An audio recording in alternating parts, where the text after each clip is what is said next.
Օրերս նոր ստեղծված կուսակցություններից մեկի ուրեմն առաջնորդ Արման Թաթոյանը ոչ էր անում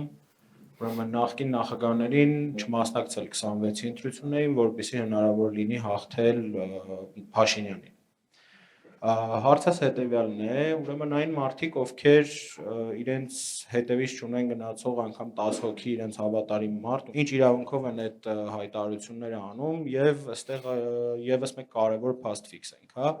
Երրորդ նախագահան հստակ հայտարարել է, որ ինքը հավակնություն չունի մասնակցելու 26 թվականի ընտրություններին։ Այդ քայլով ինչպես է գնահատում այդ հայտարարությունը, որով կոնկրետ թիրախավորված է ձեր անձը, այլ ոչ 3 նախագահ, այսինքն տրվում են 3 նախագահների անունները, բայց հստակ թիրախավորումը ձեր դեմ է ուղղված։ Հասկացա։ Ես արդեն մեծ իմունիտետ ունեմ։ Նման կարգի հայտարարությունների նկատմամբ ընդհանրապես եթե չեմ սխալվում, ես վերջերս նաև արտահայտվել եմ սրա վերաբերյալ, ինչ է նշանակում կուսակցության ղեկավարը, երբ հայտարարում է, որ ինքը չի մասնակցելու ընտրությունների։ Եթե իր կուսակցությունը մասնակցում է, ուրեմն ինքն էլ է մասնակցում։ Այն ինչ ասում է Արման Թաթոյանը, նշանակում է, որ ոչ ՀԱԿ-ը պիտի մասնակցի, որտեղ ՀԱԿ-ի առաջնորդը Տեր-Պետրոսյանն, ոչ հանրապետականը պիտի մասնակցի։ Նո աբսուրդ է։ Եթե կուսակցության ղեկավարը անձամբ ինքը ցուցակ չի մտնում, բայց կուսակցությունը մասնակցում է ընտրություններին, ուրեմն այդ մարդիկ փաստացի այո մասնակցում են ընտրություններին։ Բայց ես ավելի բացահայտ եմ մասնակցել եւ հնարավոր է նաեւ վերջնական որոշումը չունենք ֆորմատների, բայց մեծ հավանականությամբ նաեւ կմասնակցեմ։ Հիմա ինչ է ուզում Արման Թաթոյանը։ Ես չգիտեմ։ Ոնց որ ասել եմ, միշտ փորձում եմ ռացիոնալ բան գտնել։ Երբ որ ասում եմ ռացիոնալ, չի նշանակում լավ կամ վատ։ Նշանակում է մի որոշում, որը որոշակի մոտիվացիաներ է արտահայտում,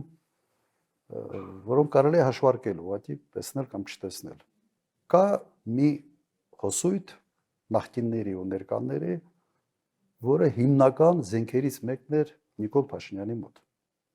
18 թվականից հիշում եք նախկին դա հասարակությունը բաժանելու, իրար թշնամացնելու գործիքակազմ էր։ Ակնհայտ է նաև, որ այս գործիքը այսօր շատ ավելի թույլ է, շատ ավելի։ Ամենից մեծ բացասական վարկանիշը այսօր բոլոր հարցումները ունի Նիկոլ Փաշինյանը, ու չվերականգնվող վարկանիշը։ Հարց է առաջանում, ինչ նպատակով են այդ խոսույթը բերում քննարկման օրակարգ, երբ որ վերջի մոտ 2 տարվա ընթացքում ինքը ԿՊ-ն ու Նիկոլ Փաշինյանը սա մեծ էնտուզիազմով չի անում, ավելի շատ իներցիայով են այս թեման քննարկում, ես այդ եռանդը չեմ տեսնում, որովհետև եռանդը դրել են ուրիշ թեմաների մեջ, հասկանալով, որ սա այն ազդեցություն այլևս չունի։ Կարծում եմ, ստե մոտիվացիան ևս շատ պարզ է։ Մարդկանց թվում է, թե դրանով իրենք կարող են մեր ձայներից ինչ-որ մի մասը վերցնել։ Լավ, օքեյ, լավ, 2% տարար, հետո։ Դրա համար ես ևս պետք է գամ ինչ-որ տարբերակների։ Մեկը սա է, ուղղակի մտածում եմ մի աղմկոտ հայտարարություն անի, այդ հայտարարության հետևանքով նաև իր վրա հարձակվեն, այսպես ասենք, դրանով ուշադրություն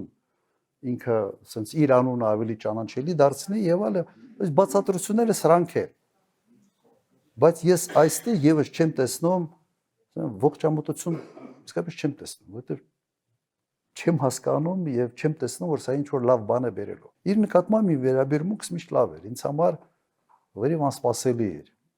այս թեմայի քննարկումը իր կողմից, ընդհանրապես անսպասելի է։ Որտեղ այս վերջի մի քանի տարվա ընթացքում ընդհանրապես իր ձենը չենք էլ լսել։ Եվ հանկարծ հայտնվում է այս խոսույթով։ Ես չգիտեմ, բայց իմ մոտ իհարկե եւս կասկածներ է առաջանում, թե արդյոք նպատակը ազնիվ է, որտեղ այն հիմնավորումները, որը ինքը փորձում է բերել, հոգի չի աշխատում։ Այդ ճանապարհը ինքը դեստրուկտիվ ճանապարհ է։ մեր ընդհանուր ասենք ձայների հանրագումարը պետք է ավելի մեծ լինի, քան ԿՊԻ-ը։ Եթե արդյունքում մի ձայները, կոպիտ ասած, այս գրպանից տեղափոխվեն մյուս գրպան, բան չի փոխվելու։ Ինչ ենք շահում, ով է ինչ շահում։ Եթե խնդիրը նա է, որ մեր ձայների հաշվին հայտնվել ազգային ժողովում, հայտնվեցի, բայց դու լրացուցիչ ներդրում չես բերում դրանով իշխանափոխության համար։ Եթե նպատակը իսկապես դա է, այստեղ մոտ եւս կասկածներ է առաջանում, թե նպատակը իսկապես դա է։